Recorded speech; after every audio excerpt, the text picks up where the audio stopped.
Oh boy, on this episode, we are dealing with my car getting broken into, and I hope we think of some solutions because I'm tired of wandering around the neighborhood with a sword. We're getting big, our worries are mixed. Let's have some cake while the frolic sings. We're getting big, our worries are mixed. Let's have some cake while the frolic sings. We're getting big, our worries are mixed. Let's have some cake while the frolic sings. They say if you can't beat them, join them. But if you can't join them because they won't let you, plant insidious rumors about them. Drive a wedge between them so that you can isolate them apart from one another. And then you can beat them or join them because you're coming at a position of power and you've weakened them. Welcome to the Grolic Saves the World. My name is Adam Caton Holland. My name is Ben Roy. And I'm Andrew Orvidal. And this is a podcast about making your world a better place. And a little bird told me, we don't like to get topical on the pod. We don't, because who knows when you're listening to this. But I know for a fact yesterday was Andrew's birthday. So I want to start out the pod by saying happy birthday, buddy. Thank you. Hope it was a great one for you. Birthday. And there's a question I've been dying to ask you. Well, Andrew. Adam, real quick, I want to say that we always do it when we do birthday shout-outs. We do a nice little thing for the people. And so I would like to do a birthday thing with Andrew where you and I each take a guess as to the year Andrew was born. Now, I will go first. Andrew's birthday, I suspect, was December 21st, 1939. And I think I hear that because I know he comes from Dust Bowl stock. Yes. And so, like, his parents were either lamenting the loss of a farm or they had a windfall economically and they fucked and had Andrew. I'm going 1948. And here's why. I know 1968, Andrew was this sort of ambitious college student. He's ready to change the world. And then that same year, Bobby Kennedy gets assassinated. MLK gets assassinated. It rocked his world. And Andrew, I'm just wondering, what was that like, Andrew, to live through? Did it rock did your it feel world, like the world Andrew? was ending? How was that for you? I hate the birthday shout-outs. Wait, no, I think you're just adjusting to him. Having come to the age of 18 in 1957, one would feel uncomfortable with such technological advances, but 100%. And in your ear, people you can't see saying happy birthday to you? Yeah. Very strange. Andrew, maybe you can answer the question. Who did put the bomp in the lomp? Because we don't know. Want to take that again? Do you want to take it again? Who put the ram in the ram-a-llama ding-dong? And everybody wants to know that. Yeah. Do you have any answers on that, Andrew? Or do you care to answer the 1968 question? Because I feel like a lot of people and our listeners are very like, we're living in end times. The world is such a scary place. And Andrew, you're here to say, hey, I've lived through this already. And you can get through several apocalypses words of already. wisdom, Guys, anything you got for the listener. It comes and goes. Yeah. Do you know though who put the dit in the dip? Like, because we're anyway. We'll get back to it. Andrew, Ron, can you mute Ben for the rest of this episode? What you're listening to is two guys on a podcast yes-anding one another. And it's weaponized at another guy. And that guy will not yes-and it back because he knows the quickest way to end the riff is just a middle finger of no. And I want to rescind my happy birthday to you because you've been no fun. I hope you had a terrible birthday yesterday. Wow. Birthday take-backs. Hurtful. Yeah. Very hurtful. Well, I had a great birthday because neither of you were involved with it and had a pretty good day. That's fun. You're fucking 84 years old, dude. You're 84 years old. I wasn't going to come hang out with you. We're going to have a blast. I was trying to find the ointment that you prefer, and I couldn't. So what, am I going to show up empty-handed without your preferred ointment? I couldn't find it. They don't make it anymore. Yeah. It had lead in it. So much lead and mercury in it, and you were rubbing it all over yourself. Well, happy birthday, Ollie's shit for mercury brains. rub. It worked, though. It worked. Oh, what was the name of the cream that the woman with the purse had? It was Colonial Dames. Oh, that's right. And you wear Revolutionary Gentleman's mercury salve. The official salve of Mel Gibson, The Patriot, which is a badass movie, by the way. I don't know if you've ever seen that. I'll vouch for Mel Gibson's The Patriot. Listen, not Mel Gibson, his political views. I hate his anti-Semitism as a half Jew. I resent it. But The Patriot, kind of a banger movie, dudes. Not really. No, it was terrible, Adam. And So what's going on in everyone's lives? Whose world's disrupted? who's got something they want to talk I have an about? issue. I have an issue to bring up. Just a treat on my birthday week. This is something that I would like to dig into, and I could use y'all's possible solutions for. My car got broken into. Yeah, I moved back to Denver recently. Was here about a month, and Denver welcomed me back with a good old-fashioned car break-in. No shit. Because I think you would agree with me that, like, I bet the area of Lakewood where you lived before, you probably call that sketchier, right? Than the area of Oh yeah, where I you called are my now. old neighborhood Riff Raff City. It was like it seemed so sketchy. Never had any issues once. I saw plenty of crimes over there, but never like personally experienced them. But back here, boom, car broken into. Well, let's pause then. Let's not get too deep into this. I want to hear this story. I want to know what happened, and I'm sure It was not an ordinary break-in. I'll give you that little tease. It was not an ordinary car break-in. Oh, now I'm intrigued.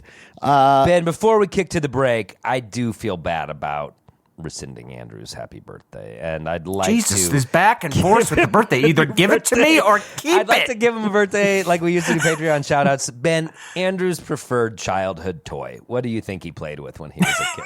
Well, it was a bandsaw. His dad got him a full-size bandsaw that he used to play with in the garage, and boy, No, I had to use it for work. I was working at 8. Yeah, but I want you enjoyed it. You've talked about how much you loved that, and when I You went did to enjoy it, and you learned how to make it. It would make sounds. You'd play little songs with it. I think Andrew's favorite, most cherished childhood toy was just a circle with a stick, just a little wheel that he classic stick and wheel wheel. paraded down the. You know road. what? You can't Dirt beat a road. classic. Yeah. You can't Yeah. beat a classic. Yeah, totally. Okay, look, we got to pay the bills with a quick ad break. If you don't like these ad breaks, check out our Patreon at patreon.com/GrawlixSaves. We've got 3 tiers, all kinds of bonus content. Give that a little look-see, and we'll be back digging in to car break-ins. And while you're on that Patreon, why don't you let us know what's disrupting your world? Perhaps we could help you solve it. Send us some things going on in your life, and we can talk about it on Patreon. We can get to the bottom of your problems. everybody, we're going to take a quick break, and when we come back, we're going to talk about this break-in and see what we can do to help Andrew with that. Stay tuned. I have long feared that my sins would return to visit me. And the cost is more than I can bear. A past he wanted to forget. I've been to war, and I have no desire to do so again. I have 7 children. I do not wish to leave them fatherless. A family threatened by war. We have to do something. I forbid you to go! My child! You're my child! A son fighting for his beliefs. When I have a family of my own, I won't hide behind them. Hang him, put his body on display. Colonel, I beg you, by the rules of war. Would you like a lesson, sir, in the rules of war? Or perhaps your children will. Welcome back to Act 2 through the magic of podcasting. We are back, and I really am excited to hear about Andrew's saga, but I do have to express a little bit of disappointment in the two of you. I dangled a little Mel Gibson fruit. Oh, no. I dangled some Mel Gibson fruit to see if maybe we could talk about preferred flicks. And I even got you off the hook. I said he's an anti-Semite. I said he's a piece of shit. Now let's move past that and talk about what your favorite movies of his are. And I offered up a first one. I said The Patriot. I always like colonial settings and whatnot. And neither one of you would go down the road with me. And I ask you, what is the point of this? What is the point of the podcast if I can't bring things I'm excited to talk about to my friends and have them talk with me? You claim to be certified, licensed talkers. I bring a talking point, and you say, nay, no thank you. So I don't want to discuss 20-year-old Mel Gibson movies with you. It's what's on my mind this morning, Andrew, and I didn't realize that I had to fucking clear hurdles for you, whether that's appropriate or not. You woke up thinking about Mel Gibson's The Patriot? I went to sleep thinking about it and was still thinking about it this morning. Teased me being old in Act 1. That's the oldest shit I've ever heard in my life. Yeah, it's waking so up as old as America, as old as the start of America. That's how old it is. I don't eat the fruit from the Mel Gibson trees in Rift City. They've been sprayed by pesticides repeatedly. The fruit is not. You don't get sick. I eat it. Yeah, you don't get sick. But they're you get used to it. Burdensome for it's heavy and it's problematic. And it's a lot of seeds. But I will say my favorite Mel Gibson movie is Payback. That's all I'm asking for. Payback. Oh, yeah, Payback was a fun movie. They did a good job with that. That was a great fucking movie. And remember, on Those Who Can't, we had the bad guy on our show. Yeah, we had the bad guy from Bryce that. Chastain's. I was like, oh my gosh, it was like seeing a star because I have shitty taste in movies. Like, Payback was a good flick, and he was funny in that. I quote him all the time. Yeah. Did you see me reaching for my fucking wallet? I do that whenever somebody is like, I got it. I'll be like, when you go out to dinner with people and they're yeah, Andrew, that's when it's fucking used for. Okay. That's maybe I know sarcasm wasn't around when you were born, that it's a relatively new invention. And when you were coming of age in the early 1940s, I know that it was in unincorporated Earnestness County, where there was no sarcasm. Yeah, it wasn't sarcasm. The sarcasm fields hadn't been sowed yet. And there wasn't. That was so the problem was that I brought the wrong movie then, because Payback. Wow. Hey, let's have a conversation, and that's all I was fucking asking for. You did bring the wrong movie. Bring the wrong if movie. I that brought movie is Lethal Weapon, pure garbage. Lethal Weapon would do it for you, it's a great fucking Andrew? movie. I haven't seen it since I was a kid, but sure. It feels like you're down to riff with Ben today and not me. I guess I am. Ben and I can go watch Payback again, and you can fuck off, Adam, with your birthday tease. The two Tell boys. us about your car. Tell us about your car. Ben, thanks for the seed of a riff. I like to. Yeah, I'm all ears. I love when Adam. I can't wait to hear your solutions. I can't wait for you to help me with this, you piece of shit. I've got a solution. Maybe you should go fuck yourself and your car. Well, I'm gonna find out that you did this. I bet. That's the cliffhanger. Adam fucking robbed Andrew's car. No, go ahead. Yeah, what a reveal. Go ahead. I just had to air my grievance. So the other day, I walk outside and I discover my car door is open, and there are things all over inside my car, as if a raccoon has gotten Hold inside. on. Ben, that's referred to as a jar. When they say a jar, that's what that means, Ben. Go ahead, Andrew. He is very angry and very petty right now about the Mel Gibson. He is hard to deal with like this, Ben. I'm just going to aside with you real quick. He is hard to deal with. When the door's open, people will say a jar. And when it's when a riff has been baked and we refuse to try a piece of it, he gets very he brought the wrong dish to the potluck, and he's got that awkward walk home where you've got the whole full casserole dish Guess with you're gonna the be eating no Mel one touched Gibson it. for Not the even next a taste. week. You're going to be eating. Not even a taste. We should all be so enjoy lucky. You'll be Your enjoying door cold Patriot at home. The door of your car was a jar. I walk inside. My door is a jar. There's stuff all over the inside of my car. My glove box is open. I was with my daughter. She's like, "Oh my God, like what happened?" I was like, "Oh, someone broke into our car." And so I had to like inventory everything. I've had my car broken into before. This was the most, this is not a compliment, although it sounds like it could be, the most courteous and discerning robbery I've ever had. They went through everything. They clearly thoroughly examined the inventory of my car. All they took was I had a bag of change that I used for meters, just like spare change. I would keep it in a bag. You do know they take credit cards now, Andrew. I do, but you get change in your life bin, and you need a place to put it. I happen to keep mine in a bag in the center console of my car. As a man with a check in his wallet, I admire it and respect it. For those of you who have been listening for a while, Adam would love this because Adam pays for everything He's with got a check. blank check in his wallet. And you have a change purse in your car. They're great moves. Yeah. Should you need that money? Yep, I pay via You sounded social like media. Trump I right do there. everything. They're great moves. Should you need that money? That sounded like Trump. You did. Oh, fuck. I'm talking Gibson. I sound like Trump. This is trouble, dudes. You got to cancel me this podcast. So wait, Andrew, keep going. So they took all the money, all the change, obviously. They weren't that courteous. And they took a pair of reading glasses. I hope they worked out for them. And they left everything else. They left the car paperwork. There was like a tax document in there they left. They left a nice little Patagonia windbreaker in there. They left... No, not like the Patagonia windbreaker. It's one of the night. It's a great coat. It's this coat called the Houdini. It folds up. You can put it in your back pocket. It's a great ass coat. If you had half a brain, you'd steal that coat and you out of know I somebody's love car to wear if you're in the car. I love to wear an ass coat this time of year, and it's a great ass coat. Yeah, it's a little, the Patagonia nice ass coat. Nice ass coat. What is an ass coat? Back in the day, they called them diapers, but ass coat does sound better. It does sound. Oh my God, that ass coat is full. Do you mean puffy- ass cot? No, I don't. puffy I mean ass coat. And my Cotopaxi ass coat. Patagonia makes the finest ass coats you've ever seen.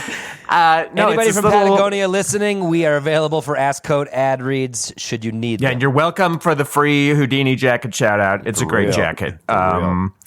It's perfect because you keep it in your car like I was doing. So they went through, they took the reading glasses. I don't know if they thought the reading glasses could possibly be valuable, and they don't know the reading glasses are an impulse buy at Home Depot. They're at the same value level as gum, but they took the reading glasses. I like to think that they just needed them. Like as they were going through all my shit, they're like holding it up to varying lengths. Like, oh fuck, I could use. Oh wait, here we go, perfect. So they took that stuff and they scampered off with it, leaving me to clean it up and kind of go through everything. But after the fact, it's like the first thing that disturbed me was I could smell, the person had a smell that I could smell in my car. Not like an overwhelming smell like you might get on people sometimes. It was like a subtle smell. It was the smell that you might smell when just like a friend has been in your car or something. But it was just like, I was like, this is somebody else's smell. Yeah, dude. That's in like my car. Intimate and a violation. Yeah. It was weird. But yeah, and just like the sense of violation of somebody just in my car going through all my shit, just and then just like leaving it with the door open like that. You're just also in a kind of- brand new place. Like you just moved here, and now that's a shitty feeling. It makes you sort of probably question the choice a little bit, or the neighborhood, or all of it. It's like it Totally. And as we all know, living in Denver, Denver is much like old Detroit and RoboCop now these days. And so to have this happen just like straight up was definitely jarring. I think I know exactly when it happened, too. I think it happened at like 10 at night. There was this white SUV that stopped short outside. It was like double parked in the street. I saw it out my window. Didn't really think anything of it. Thought maybe they were picking somebody up. And then, I don't know, 2 minutes later, I heard a car alarm going off, and I opened the door. It wasn't my car. It was another car still on my block. And I was just kind of like looking out because you don't even hear car alarms that often these days. But I was like, oh, is there somebody's alarm going off? And I looked around and didn't see anything and shut my door. But I think that they probably did it then. I bet they pull up and they just check all the doors let's see what's unlocked, grab what they can, and leave. And 10 p.m. is a great time to do it because there's still enough traffic around that you won't really stick out. If you're out robbing cars, 2, 3 a.m., you're really noticeable. It's like, who is this person out here? So hats off to them for picking a great time. Great. And if I can give, there should be an app where I can review the robbery like Yelp. Overall, 5-star robbery, guys. You were conscientious and you picked a great time to do it. But they didn't break a window, luckily, because I think I must have left my door unlocked. I try to always lock it, but I must have left it unlocked. That's a positive to start looking at here. Is you didn't have to replace any kind of windshield. Windows or anything like that. They didn't try to fucking jimmy a lock maybe or anything. You don't. Yeah, they're power locks. It seemed relatively. It's mostly just the feeling of like, oh, there's somebody who just like got into my shit. That kind of just invasive feeling. I've been robbed a few times before, both my house and my vehicles, and every time there's like this window of time afterward of like it just paranoia. Like I find myself looking out of my car all the time. Did you call the police, or did you deem that as anybody else would, as being completely and utterly unnecessary, like worthless to call the cops?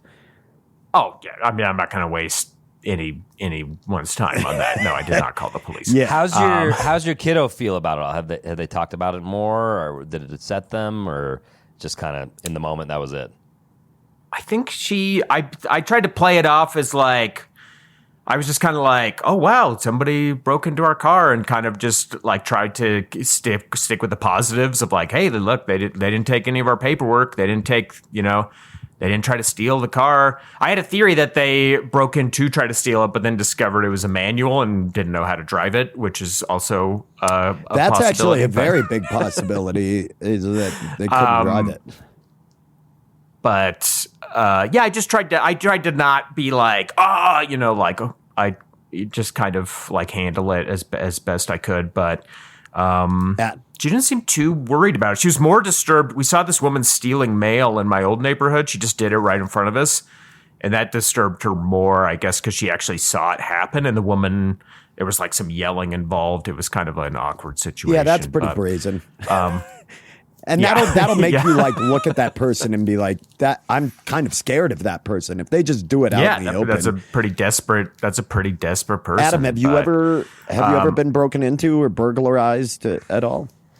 Yeah. One thing that reminded me of, Andrew, is when I went to San Francisco in April with my family just on vacation, and we rented a car. And first of all, it took a long time. We flew into Oakland. It took a long time to get the car because the guy was like, oh, yeah, all our cars are just getting stolen left and right. And I was like, oh, shit, really? And he's like, yeah, so it took like an hour for a car to arrive for us. And then they're just retrieving them. Yeah, we just got this one back. I mean, it was like when they come in, but the guy, I've never been so warned about car break-ins. He's like, anywhere you go, if you go to Fisherman's Wharf, any tourist area, like be very careful, park in a covered lot, don't park in an outdoor lot. And you would see cars parked with the trunks open just to be like, I got nothing. The windows down, the trunks open, like there's nothing in here. I was just like, oh, wow. It's like the equivalent of leaving a bowl of candy out on Halloween when you're not home. You're like, just take it all, first person who stops by. No, it's just leaving an empty bowl out. Exactly. There's no candy in it. Nothing. We have nothing. So did they break into it? Well, no, we had no problems with our rental car, but despite the warnings, but the only burglary, I guess I've had several, but the one that really stays with me was when I was a kid, 4th grade, 3rd grade. My mom was like super sick. She got, I think it was called streptococcus. It was the disease that like Jim Henson died of. You got it from Michael Dukakis. And she got it from Michael Dukakis. Famously had an affair with him during that presidential thing, nearly broke up my parents. Worth it. Worth it. She said it was the best 3 months of her life, and she still stands by that. But which is weird. She tells my dad on holidays. She had that disease, so she was like really sick in bed for months. It took a while to like determine what it was, and we were all upset about that. And my dad was obviously very upset. And so it was like the one night he he forgot to maybe even shut the back door. I can't remember, but it was like the one night he didn't lock the back door or shut the back door.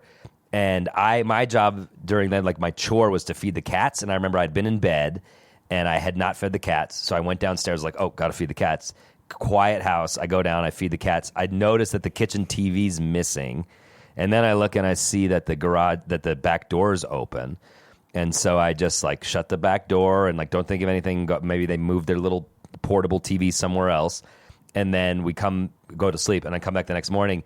People broke in. They take like these fancy watches. They found my mom's keys, went into the garage, took the car, took the TV, took all that shit. And then the cops said when they came, they're like, it was very likely that I scared them out of the house coming down at night. They were in the house. Cat burglars. They were robbed trying to do a all this timeline shit while you were home. Well, we were all asleep upstairs, and I woke up to be like, "Oh, you forgot to feed the cats," and I came downstairs. So we were at home, asleep. Dude, robbery. that's a scary one. It was a very scary one.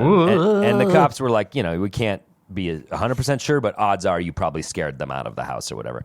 And that one stayed with us for a long time. That fucks with your sense of thing like. is we shot a teenager down the street who may or may not be involved.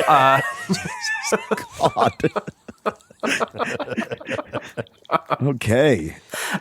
So that was Wow, the one when we talk about like burglaries or robberies. That was the one. That's like a nightmare situation. Absolutely.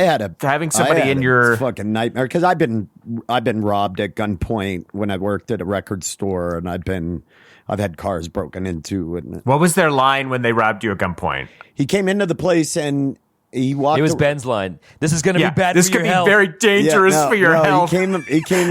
That would have been amazing. This gun has been proven by the state of California to. You're gonna get lead poisoning, bro. No, he just came in and he put one stick of incense on the counter.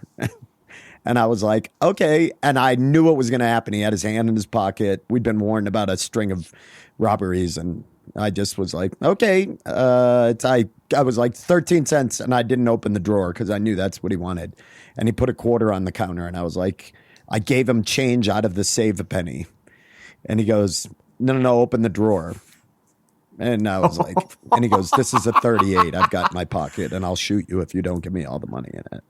So I just gave him all the money in it. But I love that you were trying to passive aggressive your way out of a robbery. I just didn't want to open the drawer. I was afraid that, like I was trying to pause what was happening. I don't know. I mean, that's kind of crazy. Like he could have just held the gun and said, open the drawer. I kind of am giving this dude style points for the single piece of incense. Like, I don't. I mean, if you pull the gun out, anyone walking by in the window sees you're greatly increasing your chances of getting caught. You're better off. He just kept it at his side, like gun. down by the counter, like kind of. I can't. People can't see what I'm doing, but just right by his ribs, right where a pocket of a jacket would be, and hidden at his side. And he just pointed it at me and was San Jose Sharks poncho scary, jacket. Dude. Random No, guess. it was San like Jose it Sharks was a poncho weird jacket. It had a bunch of strange. It was a good guess though. It had a bunch of strange writing on the back of it, but I remember Columbia ass coat. it's one of the early Charlotte Hornets ass coats. When the Hornets, Oh, I love that color scheme. No, I remember though leaving and feeling incredibly vulnerable. Like my ears were ringing, like from stress. I felt unsafe. And so because of that process, and Andrew, I mean, I don't know if this will necessarily apply, but for people listening, there are things you can do after a burglary or a break-in, because that's the thing. I felt fucking violated. Like I was like I didn't feel safe going home. I didn't feel safe. Like it was a weird thing that I thought. I lived on Colfax, like right on Colfax for a lot of years. I'd seen a lot of fucked up shit. For our listeners abroad, Colfax is a sort of seedy street that runs right through Denver. It's America's longest running commercial street, east to west. Yeah. They probably heard of it. But I mean, great point, Andrew. But great point. people Just some context for the listener out of the not in country, Denver. it is, and outside of the state, Colfax is notoriously on both ends has a lot of rough parts to it. It's awesome too. Oh, it's the roughest in Denver, and it has It is always awesome. been the roughest in and Denver. it's great. It's also kind of an odd pride of the city. Like Colfax dissects it, it splits the city in half, and it bisects it, and there's just it. And I've seen wild shit, and that one freaked me the fuck out. Let's turn this into a Colfax podcast. Playboy magazine once referred to it as the longest, wickedest street in America. Yeah, it's awesome. But I lived off, and there was always shit that happened. This one rocked me. It got in my head, and I was afraid to go back to work for a short time. And do you feel that way, Andrew? Do you feel like any nervousness being that it was so close to your house? Is there anxiety? Are you feeling anything like that about it? Yeah, for sure. It's not as bad as some robberies I've had to deal with. This one was relatively kind of a low key, but yeah, definitely just the fact that somebody just got into my shit. They read all the documents in my glove box. They know, my name. I don't know. There's just something about it that They know about your feels- $1.38 residual for those who can't episode. I wish it was $1.38. Yeah, but you're getting $1. wait, you're getting I wanna- a buck and a half, dude. Almost a buck I guess and a that's half. what happens when you're number one on the call sheet. Hey, Andrew, I do want to know, because you've got so many crazy fucking stories. What is the worst robbery you've ever had? Like, Gosh, the worst one. I'll come back to the worst one, but I do have a question for all of you. I felt like every time I get robbed, I feel like karmically, I feel like I deserved it. Because as a teenager, as a naughty teen, I did Don't terrible word shit. it And one like of the that, terrible things Andrew. that I did don't like it. It sounds was like you that had a short stint in adult films when you were a naughty teen, and I'm picturing Andrew in a nightie that just covers his ass. oh god, a true ass coat. But anyway, I was a terrible kid. And we would go. This other kid called it car shopping. It was my friend Jeremy's buddy. I forget this guy's name, and thank God, because we didn't hang out with him that long. But he's the one who brought it. We were already little awful teens, and he brought car shopping to the color palette, and we would go out in the middle of the night and check car doors and rummage through people's cars. And I never did it. I was like the lookout, but my friends did it. We did it all the time. And they would just do what was done to me. You just go through the car and you take the shit you want and you move on to the next car. And yeah, we were like, oh, this is cool and fun. Until one night we were walking. I guess this idiot must have done like the same turf over and over again. Because we rounded the corner and this guy was waiting very specifically outside for a group exactly like us to come bumbling into view. And he chased us like he was going to fucking murder us, and we ran down into this creek. We were like laying in the mud. This guy was like threatening to like beat the fuck out of us, like stalking around in the dark. And that was my last time car shopping. But every time my car gets broken into, I'm like, yeah, that's what it feels like. That's what it felt like for those people. And now you get to see. So you think right now. Because you were young and you did this, that karmically it's okay for it to happen. Does that like ease some of it? Like thinking these are probably just kids, like young people doing this? This is not. No, this is like, I think just a person that was desperate to they need money, something like that. Yeah, the eyeglasses. The eyeglasses. Yeah, I think a young person would have stolen more stuff. They would have stolen more stuff out of the car. But yeah, I think it was just a person where this is like how they scrounge together. It's like they're checking car doors and they're grabbing stuff. I think the worst break-in, just because it happened at a terrifying time, was when I was living in LA.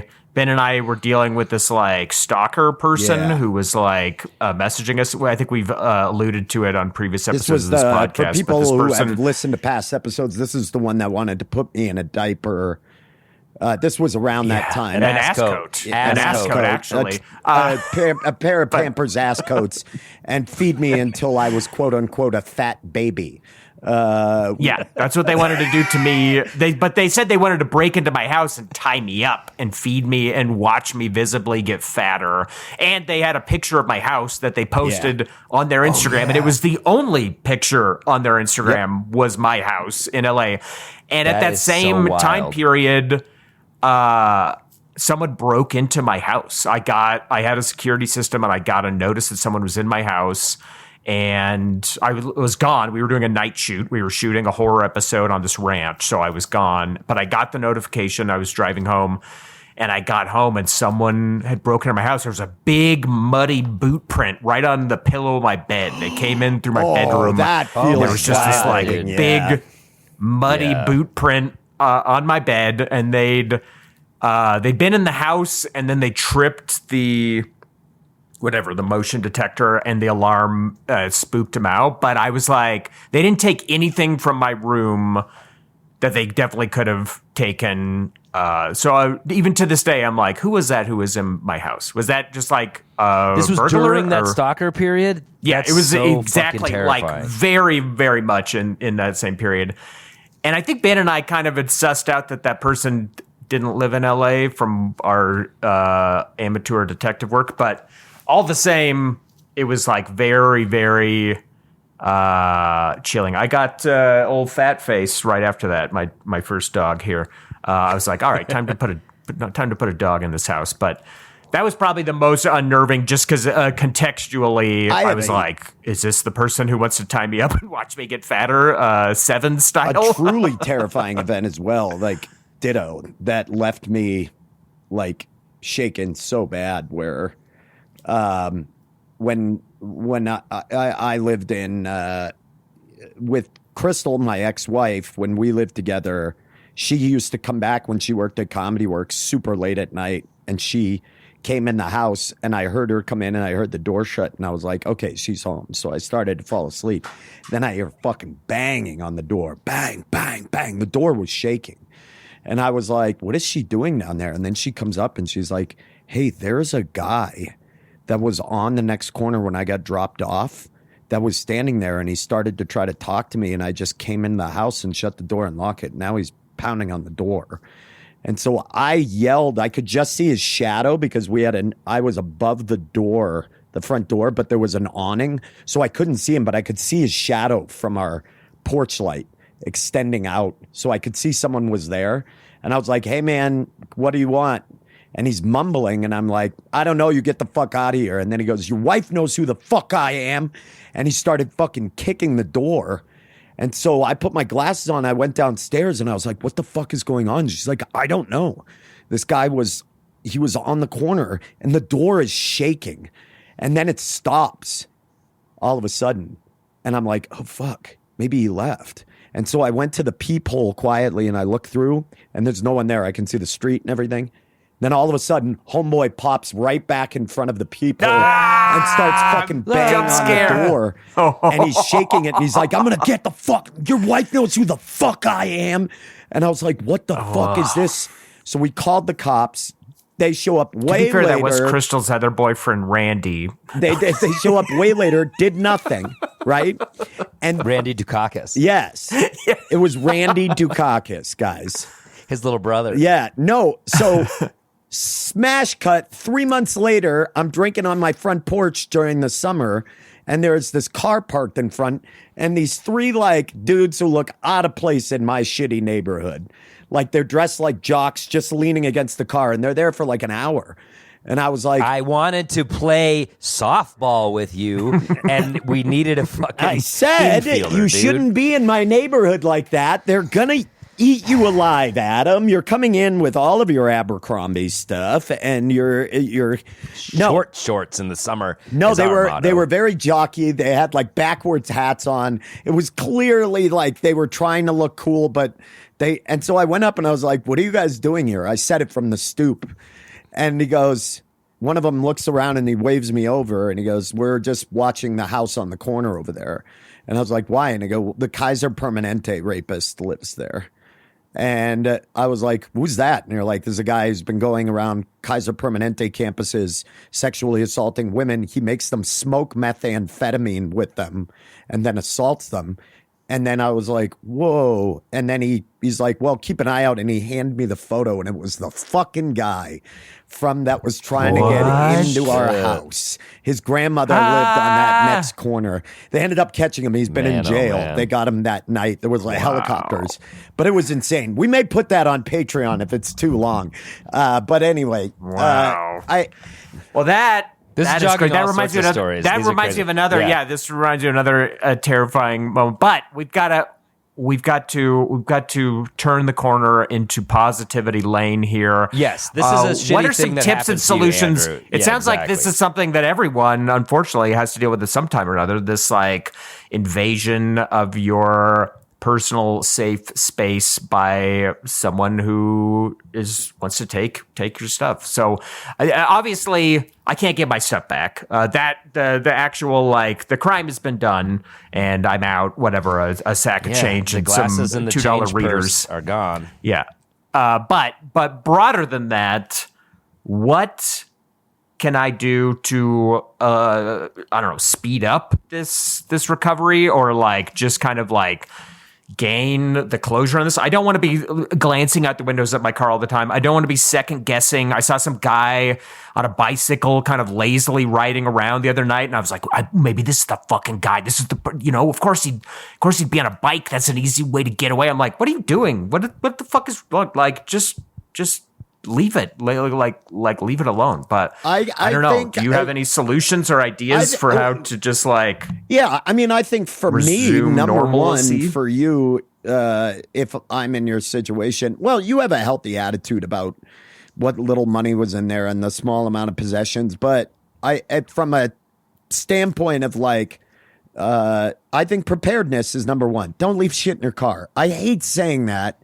But you can always feel a bit safer knowing that you have not left anything in your car.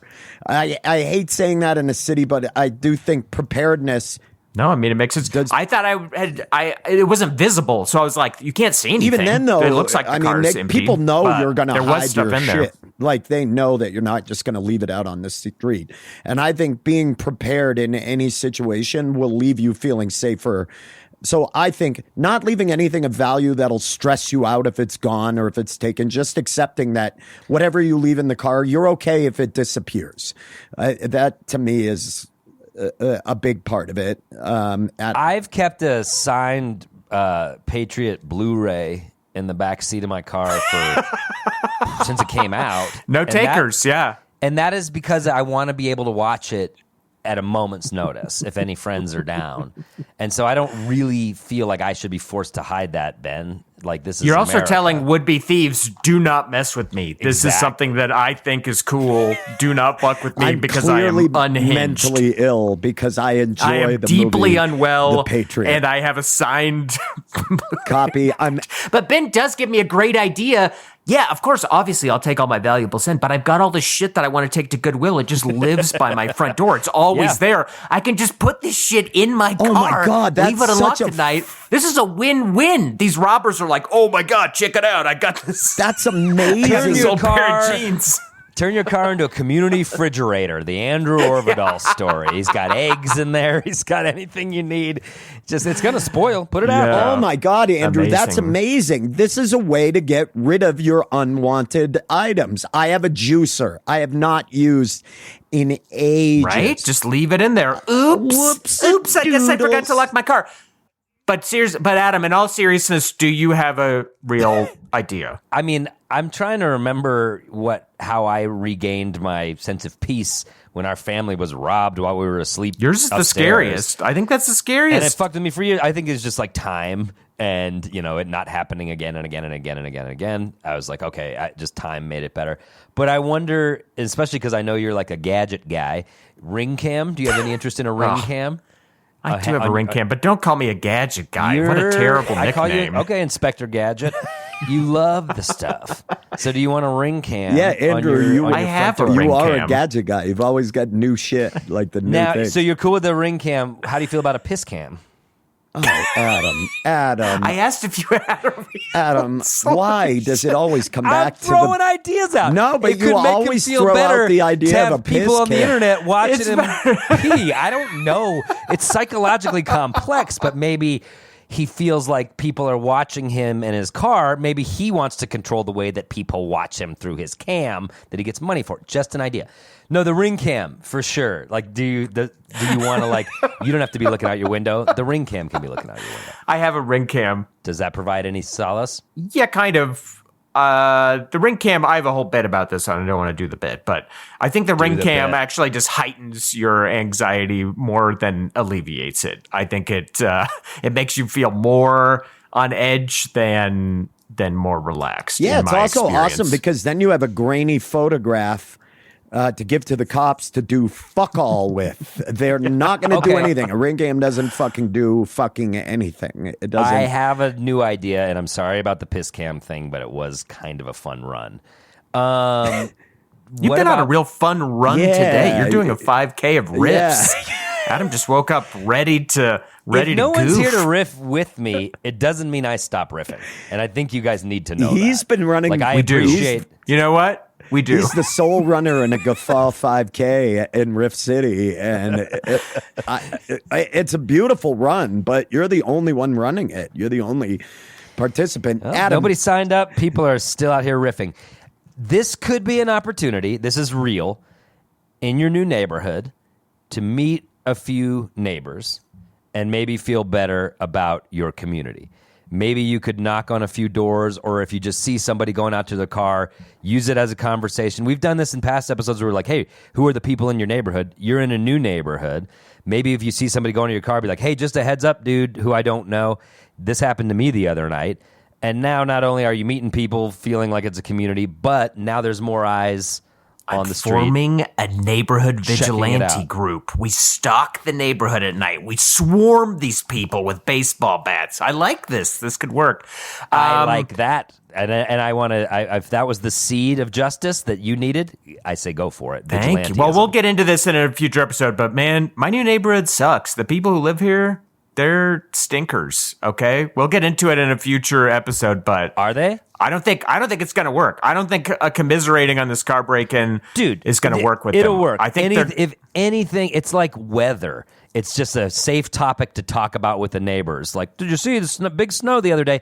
Hey, my car got broken into the other day. That every neighbor is going to want to hear that talk because it affects their self-interest as well. That's a good challenge for me then, because I've tried to make some polite, not polite, friendly inroads with them we all and know absolutely that struck your out. So friendly inroads are not polite. We've said that for a while. The way you enter your friendly inroads, you don't know how to do them Hey! polite. Hey, my name's Andy. Hey, Hey, you fucking assholes! I want to get to know you. hey, I'm Andy. I just moved in. You want to be friends? Hey, I'm Andy. Andrew, that's a 7-year-old girl on a bike. Yeah, and she fucking hates me, dude. She fucking hates me. She could have been the one that broke into my car. It's probably her. You fucking. Was it you? Hey, was it you? I'm just losing my mind I love over that here so much. But no, that is a good one, Adam. You're right. That is something that I could talk about. That is a neighborhood event. I love that. That I could chat about. I think it'll Okay. work. I think it'll work somewhat. I mean, I live in a pretty close-knit block, and if something happens, like a neighbor warned me early on, they're like, hey, dude, if you leave your car unlocked, people walk through here and rifle through shit. And I just remembered hearing that and being like, I always, I don't need to push down the OCD lane. Every night I honk Katie's car horn and my car horn. Like I check on the car to make sure it's locked now. Yeah. Because that neighbor Yep. told me that. I've started doing that too, and I hate that little horn, but I do it because I'm like, I forget. I don't know if I'm not sure if it's locked. The other thing that I've done when I had my cars broken into, and nothing of any real value to me, nothing that I couldn't replace because in my situation, I'm not in that dire of a financial situation. You can make a new son. It's not that big of a deal. Well, that one haunted me, and Milo, if you're out there, Daddy's still looking. But It was hot out that day, and that was a rescue bin, not a theft. Okay, go ahead. no, I think for me, I started after a bit to help me walk away from it thinking that person's life is likely not very good. Like like if they got change out of it and they were able to sell a pair of reading glasses and they got drugs or food or alcohol or just went to a place to stay or anything that they needed, depending on what it was, or they're just kids going through a coming of age type thing. I did that. Not that I believe karmically I deserve it, but that is a part of a process of growing up. Like I tried to just give it to that situation and be like, you know what? I hope you used it for something good. I love that as well. I think that's a really good point. I wrote about it in my book, and we've talked about it a little in the pod. We got robbed in France, in the south of France, and they took everything, and they broke into our car, and it was a really horrible time in our lives, and we're like, why karmically are we getting this punch in the face now? And I remember coming to a point days later of like, you know what? It's physical shit. I'm not hurt. They needed that stuff. Good. I hope that they are better off because of it and like can find some help or whatever. But yeah, it's a good place to be at of like nothing bad. You didn't get hurt. No one you love got hurt. Your car is actually fine. And whoever needed it more than you. I think that's a really healthy way to look at it. Yeah. I mean, I don't think we should just just turn a blind eye to theft. And I don't think I would never encourage and say, hey, you're helping. You know what I mean? If you need it more, but on the other hand, we do obviously live in a culture where there are a lot of us that have plenty and a lot of us that have absolutely nothing. There's the wealth disparity. And especially when I lived in LA and I saw it a lot, I think, you know, it allowed me to walk away from it and be like, maybe it made their life better. I'm fine. I can replace that stuff. And the big thing is, to listeners and to people listening, if you've had anybody break into your home, you've had any of that, talk to somebody. Talk to a therapist. Go talk to somebody. It's an invasion of privacy. It'll make you fucking paranoid. And then go back to your routine, like as quick as you can. Start trying to get back into a normal thing of life, I think is incredibly important. I don't know that this affected you that much, Andrew, but I love Adam's suggestion of using it as an opportunity to meet some of the people around you and let them know that happened to you. I mean, you can... I say we make that a challenge. I say, Andrew, get out there, know your neighbors, embrace safety together as a block, and let us know how that works for you in future episodes. Yeah, we'll check back with you in future episodes. And people who are listening, if you can, share your own suggestions. I want to know what we want to know what stories. Tell us on social media, or if you're especially if they're Patreon terrifying, like Ben's, where the guy comes back in front of the fucking eye hole in the door. Oh my God! Give us your scary dude, stories. I could tell stuff like that for days. I love this shit. Freaked me the fuck out. I have a good scary one. Maybe we can put it on Patreon. Yeah, we should. Oh yeah, let's do a Patreon where we tell a couple more of these in an Act 4. We'll use it. That's great. Let's do it as an Act 4. So people who don't know, fourth actors like our friend Steph, our dedicated fourth actors, we'll throw a couple more of those up there. But yeah, so hit us up on Patreon, social media at Grolix Comedy. And Andrew, Ben, do you want to toss? Do you want to toss to the comedy I will, clip? but Andrew, we're going to check back with you. We're going to see if you did any of this stuff. That's good. And All right. we'll check back for an update in a future I'll have an episode. update one way or the other. But I'm sorry that happened to you, bud. And also, game recognizes game. So get a new change purse and start collecting more coins, dude. I'm gonna take that move out of your playbook because that's some player shit, and I like that. Yeah. That's going Specifically, in my car. don't. It'll get taken out of your car. Did you not learn Somebody anything needs it from more this than I episode? do. Yeah, buddy, I check it every night, and someone needs it more than I do. I'm getting a change purse. Honey, we're going change purse shopping. Okay, this has been a good conversation, and Andrew, I'm sorry that happened to you, and the people. Thank you. But you're right. On a large scale, it's nothing. It's a blip. You know. Yeah. But it affects your world, and we're working on your world to affect the world at large. That's the podcast, dudes. And that is the I'm- fucking Okay, podcast. let's listen. Resilient. My ex-girlfriend left her reading glasses here, and I can Andrew use looks these. like I don't need Fucking my Dame reading Edna, this is amazing, dude. You look so good, dude. For These people that are just Thank listening you. to this, Andrew just put on a pair of women's glasses, and it looks like he's going to solve a junior high school mystery very soon. Yeah, Thank you. It's amazing. I'm going to get a photo of these bad boys right now. Andrew, thanks for bringing that. Let's listen to some live stand-up comedy, and this will actually be from Andrew Orvidal, our good pal, Andrew. We're going to listen to a clip from... No. Is this a pity throw? I don't want a pity throw to my comedy. I don't want to hear it. I think the people do. So let's listen to some live stand-up comedy from Andrew Orvidal, and when we return, the best third act in the biz. Third actors, you're up. We're gonna toss to our good news for the day, so make sure you stay tuned with us. I recently bought a Ring doorbell for my house. I got a video doorbell that I put in my house. If you suffer from anxiety like I do, get yourself a Ring video doorbell and give it an all-you-can-eat buffet. Oh my God, this doorbell is destroying my life. It'll be 2 a.m., I'll be in bed, wide awake, just thinking about how disconnected I am from everything in the world. Just a natural 2 a.m. thought. Oh, my phone just buzzed. What's this? Oh, it's from my Ring video doorbell. Notification, there's motion at your front door. Just a little 2 a.m. motion at your front door. What could it be? A werewolf? A robber? What's at my fucking front door? So you can just look. You can just tap the button. There's my spooky-ass, dark front yard live camera view. What's out there? Nothing. The scariest possible option. Nothing is out there. Nothing has set off the motion detector that I put on the front of my house. Just some specter roaming the earth. Just tangible enough to set off my doorbell.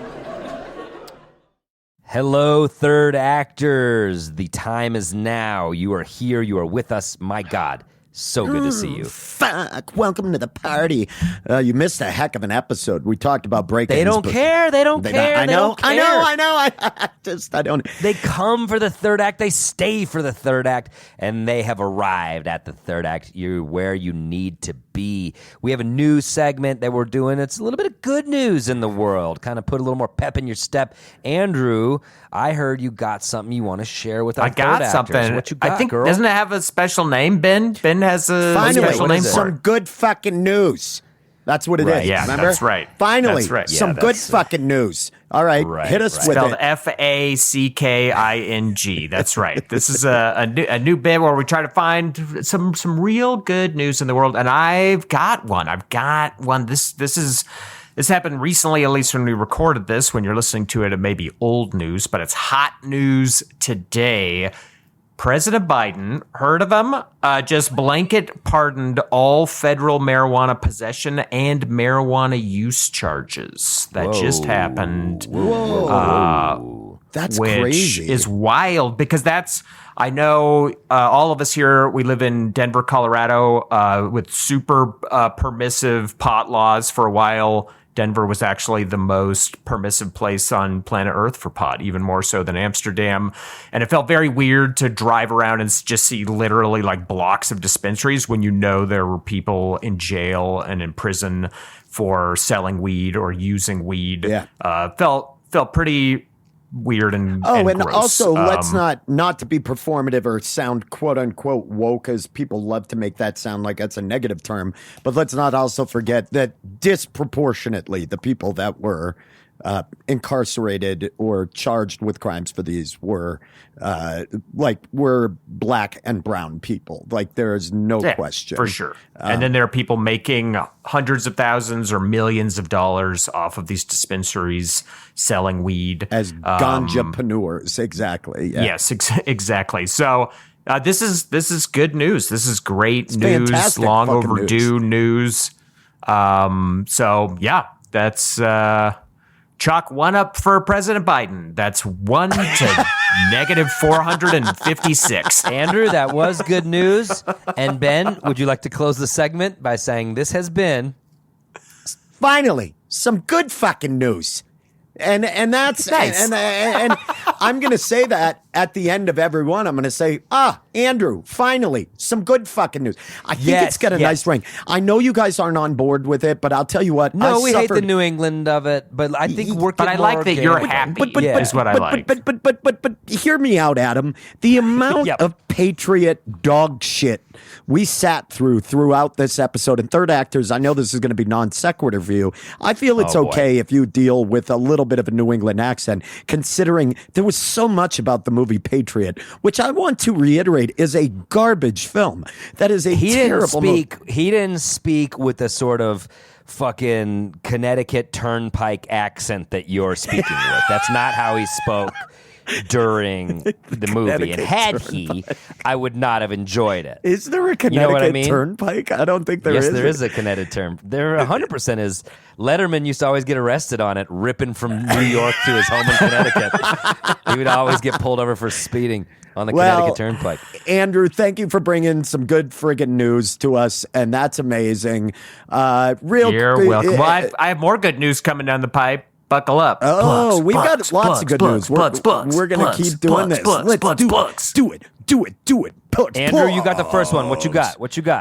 I got plugs. I got 2 plugs. On Friday, January 26th, I'm going to be headlining High Hops Brewery up in Windsor, Colorado. If you're a Northern Colorado fan, or hey, even Wyoming, Nebraska, I don't know where you are, come on over to Windsor, make the drive.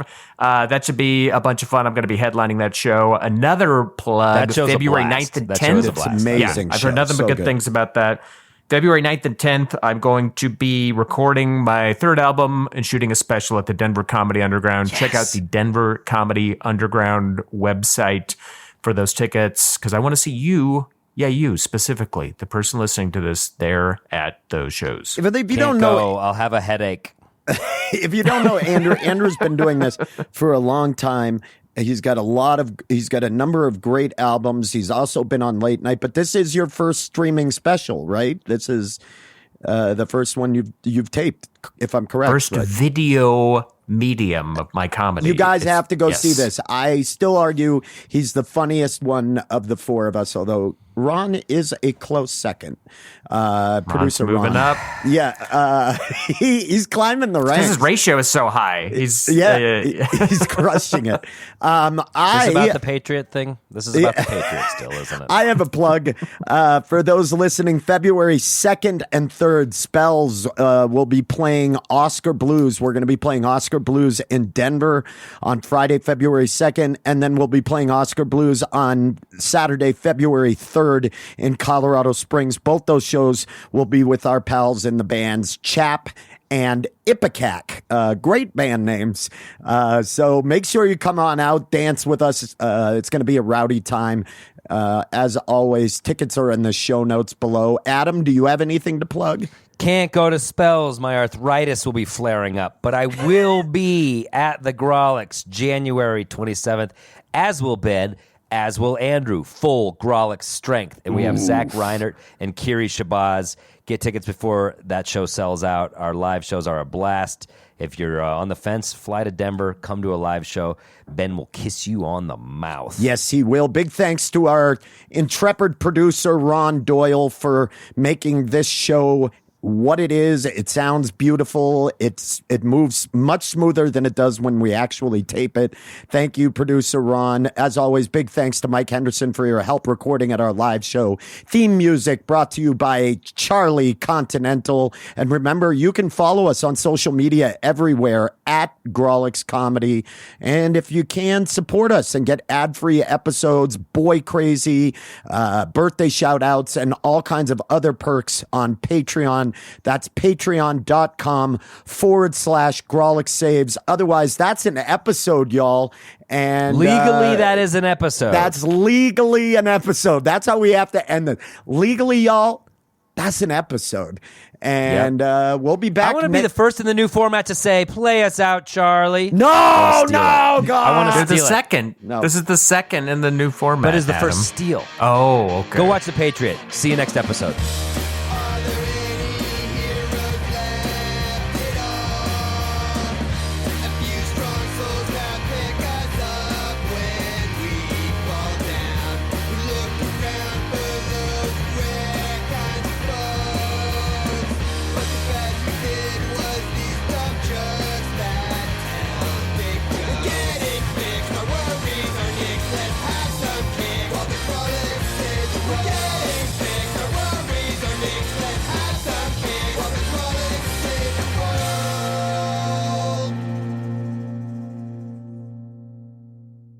What a terrible close. Terrible. Go watch The Patriot.